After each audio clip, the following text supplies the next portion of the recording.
Hey, everybody, welcome back to this episode of Think Business. Looking forward to talking with CEO Louis Prunel and global, hold on, my notes are over here. Here we go. Global Supply Partnership, Romain Couchois. Couchois? Perfect. Close? Couchois, All right. it's great. Yeah. That's perfect, Joe. All right. Great to talk to you guys. I know you guys are both in France, so always fun having kind of some of these international talks.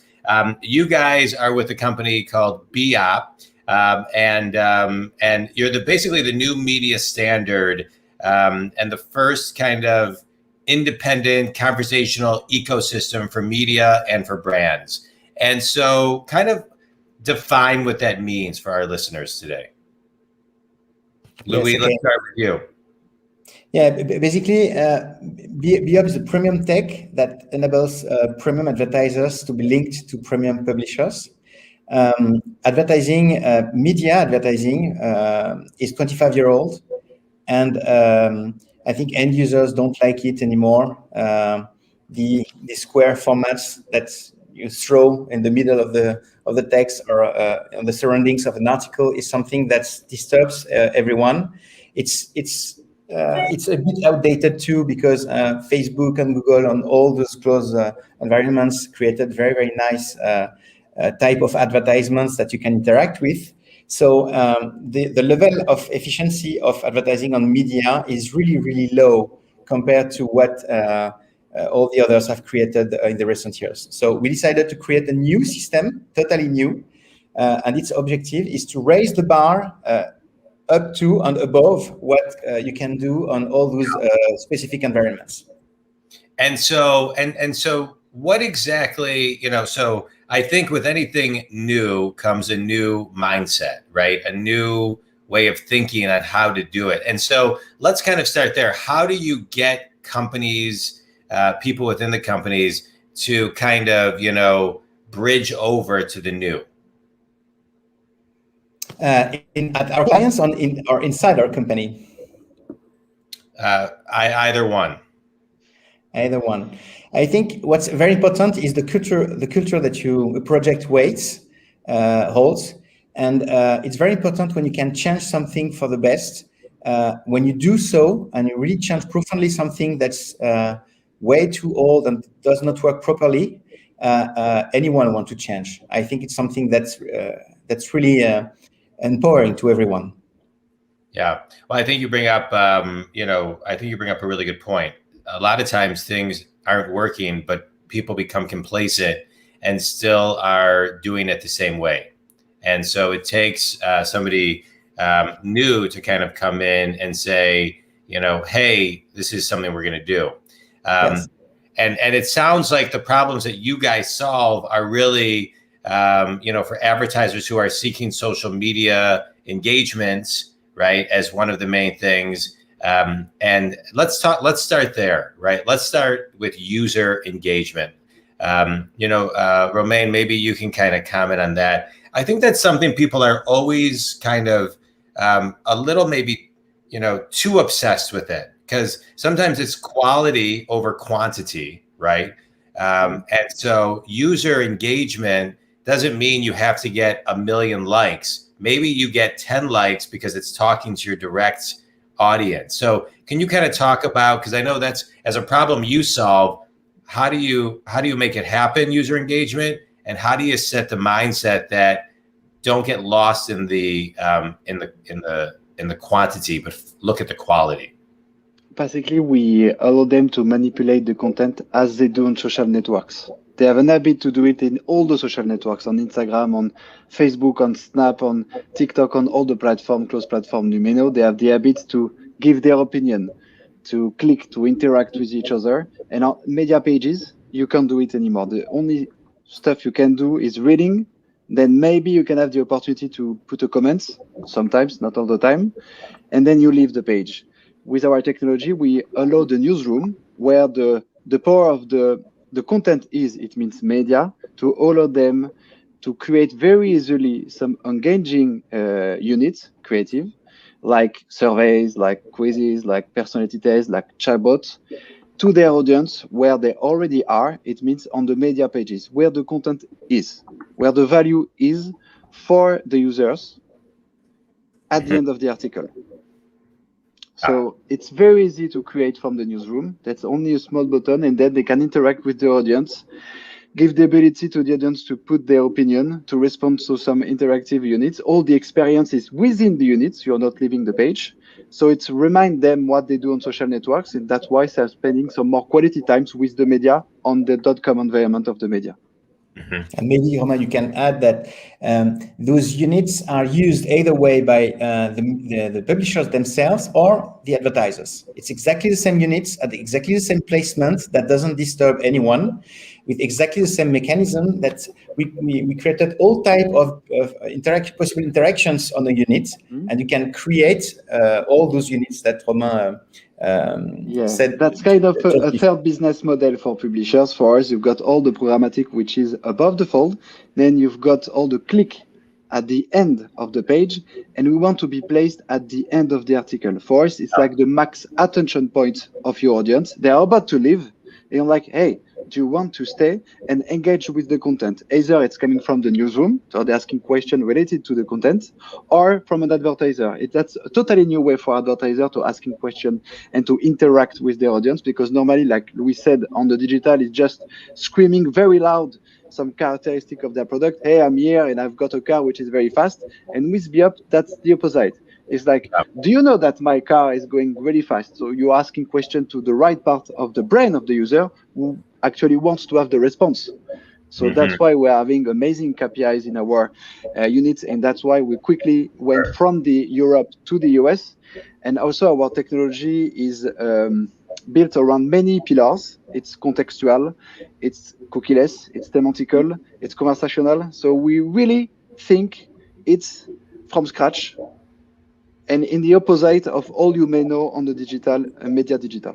Yeah. So let's sorry, go ahead, Louis. Now, maybe you can give you a short example. Yeah, I was going to actually ask for an example. Please. Maybe let's take a product that's really not easy to sell, a car tire. Okay, it's a technical product. It's not, you don't need that all the time. You don't really care when you don't need it. So it's not a product that's very easily advertisable with the traditional square advertising, because it would say my car tire is fantastic, but nobody cares because it's in the middle of the text where you don't have time, etc. We put our unit at the bottom of the article, just when after the final point. So your mind is free because you just finished to read. So it's the only placement on the page where you have time in the end. And we would turn that at a question. And for example, the question would be, I don't know, at what speed does my new M1 Michelin car tire would explode? And you would have 3 buttons, like 200 miles an hour, 400 miles an hour, 800 miles an hour. And when you see that, you don't talk to the left part of the brain of the user, you talk to the right part of the brain. It's the part of the brain that predicts future, that tries to put things in context, and you just can't help but it would try to figure out what the answer is. Yeah. And who's speaking to me? Why? Does it try to fool me? What's the answer? And even if you don't click on the ad, the beauty of the thing is that it's 3 times more efficient in terms of branding than anything else that have been invented before.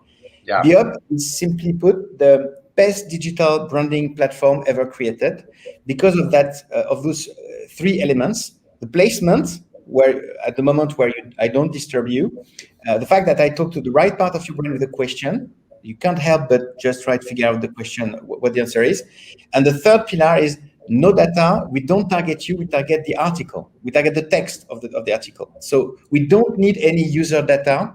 We don't need to track you to have just incredible results. With these 3 pillars approach, we get vastly improved KPIs on almost all KPIs, at least every KPI of branding. Okay.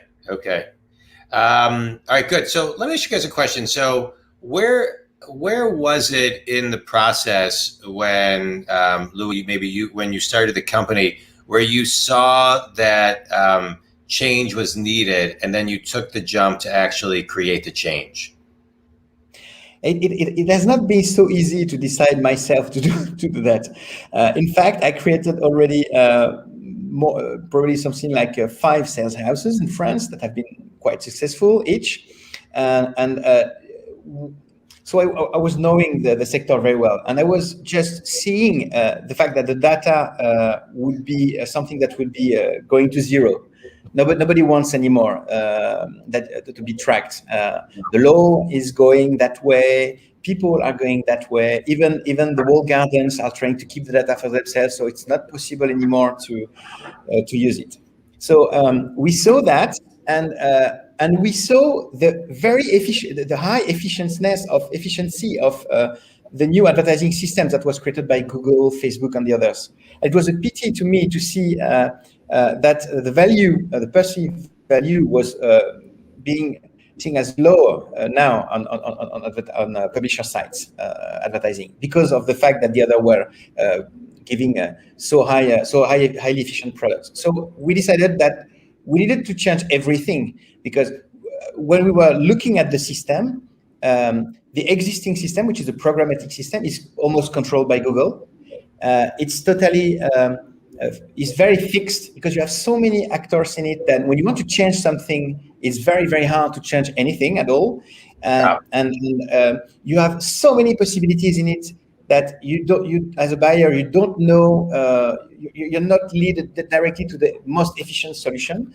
So we decided to do something totally new. We saw that the best performing platform was closed platforms, so we decided to create a closed one.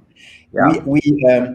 We got after every single publisher one by one. We handpicked them one by one, pitched them one by one to have our code installed on the page, which is a very new thing, because virtually nobody does that, and we did it. So it was such a huge project to redo the thing from the ground up that it has been quite a difficult solution, quite a difficult decision to go there. But in the end, I was almost 40. I was quite successful, let's say it a bit. I was happy with what I have done, and I decided to do it because it was needed. I think everyone needs that. Publishers need that. They need a third way, the third new advertising revenue stream at fixed price with very, very high efficiency that leverage what they have, which is their content. They will have that all the time, their content.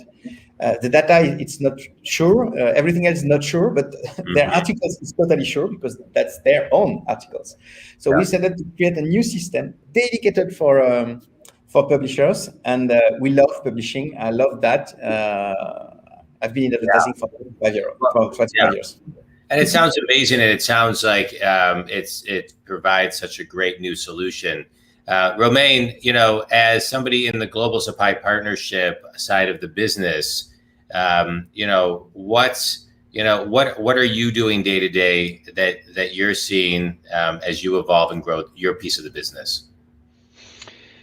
It's quite a beautiful journey I have every day with BeOP. When I joined the company 4 years ago, almost, we were only 3 in a small room in Paris.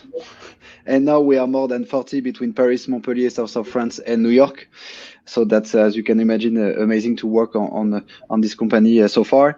And my day-to-day is really easy. It's convince all the publishers in the Europe and the US to install our technology. So it basically exchange with them every day. Looking firstly the numbers on each country, France and the United States every morning. Happy to be based in France, so I'm earlier from the US, so I can see what is going to happen in the US before the team.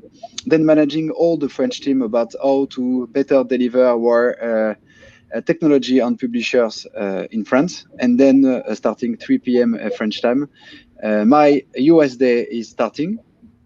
And then it's managing the global team over there. So it's first all the supply team, or to get more publishers involved in the project. And on the other end, convince the beautiful advertiser and premium advertiser in the US to invest in our media side.